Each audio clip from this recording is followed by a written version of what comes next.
Hi friends, welcome to Geethu Ramesh channel. வாங்க வீடியோக்குள்ளே போகலாம். இப்போது இரும்புச்சத்து உள்ள முருங்கைக்கீரை சூப் பார்க்கலாம் வாங்க. இப்போது ஒரு படி முருங்கைக்கீரை எடுத்திருக்கேன், கழுகி வச்சுருக்கேன். வாங்க எப்படி செய்யலான்னு பார்க்கலாம். அடுப்பில் கடாய் வச்சாச்சு. கொஞ்சம் 2 ஸ்பூன் எண்ணெய் ஊற்றியாச்சு. கொஞ்சம் கடுகு போட்டுக்கலாம். கொஞ்சம் ஜீரகம் சேர்த்துக்கலாம். ஏன்னா ஜீரகம் கொஞ்சம் சேர்த்தா போதும், இல்லைன்னா கசப்பு தன்மை அதிகமாக இருக்கும். அதை எடுத்துருக்கேன், இது சேர்த்துக்கலாம்.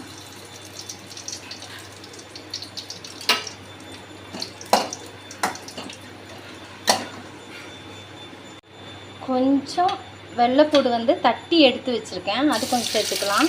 அது கூட கொஞ்சம் இஞ்சி சேர்த்துக்கலாம். தட்டி தான் போடணும், அப்படியே போடக்கூடாது. அதுக்கப்புறம் சின்ன வெங்காயம் சேர்த்துருக்கேன். சின்ன வெங்காயம் போட்டோம்னா கொஞ்சம் டேஸ்டியாக இருக்கும் சூப்பு. பெரிய வெங்காயம் போடாதீங்க. நான் ஒரு 10 வெங்காயம் சின்ன வெங்காயம் எடுத்திருக்கேன். இப்போது ஒரு தக்காளி பழம் எடுத்து நான் வெட்டி வச்சுருக்கேன், இது போட்டுக்கலாம்.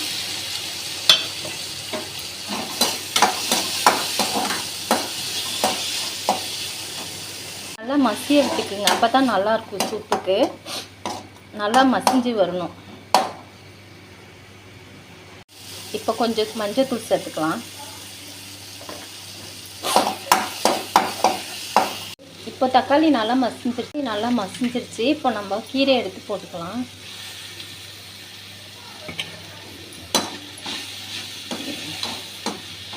முருங்கைக்கீரை சீக்கிரமாக வெந்துடும், அதனால் பார்த்து செய்யுங்க. அடுப்பு கம்மியில் வச்சுட்டு இந்த மாதிரி வதக்கி விடுங்க, சரிங்களா? நான் நுணுக்கி வச்ச குருமிளகுத்தூளும் உப்பும் சேர்த்துக்கலாம்.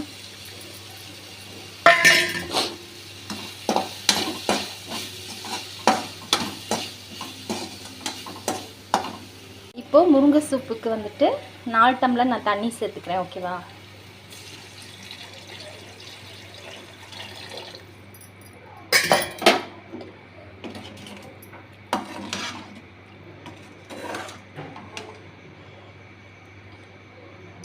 இதை அப்படியே ஒரு 5 நிமிஷம் கொதிய விடலாம். நல்லா கொதி வந்துருச்சு. 5 நிமிஷம் தான் நான் வச்சேன். நீங்கள் அதிகமாக கொதிக்க வச்சிடாதீங்க, கசப்பு தன்மை வந்துடும். இதில் இரும்புச்சத்து அதிகமாக இருக்குது, கால்சியம் சத்தும் அதிகமாக இருக்குது. இந்த முருங்கைக்கீரை சூப்பு எல்லாருமே செஞ்சு குடிங்க, உடம்புக்கு ரொம்ப ரொம்ப நல்லது. உடம்புக்கு இரும்புச்சத்து நிறைந்த ஒரு முருங்கைக்கீரை சூப்பு ரெடி ஆகிடுச்சு. ரொம்ப சத்தானது உடம்புக்கு. எல்லாருமே இந்த மாதிரி செஞ்சு பார்த்துட்டு எனக்கு கமெண்ட்ஸில் சொல்லுங்கள். இது சாதத்திலே ஊற்றி சாப்பிட்லாம், அப்படியே குடிக்கவும் செய்யலாம். அவ்வளோ ஒரு பெனிஃபிட் இருக்குங்க இதில். உங்களுக்கு பிடிச்சிருந்துச்சுன்னா நீங்கள் எல்லாத்துக்கும் ஷேர் பண்ணுங்கள்.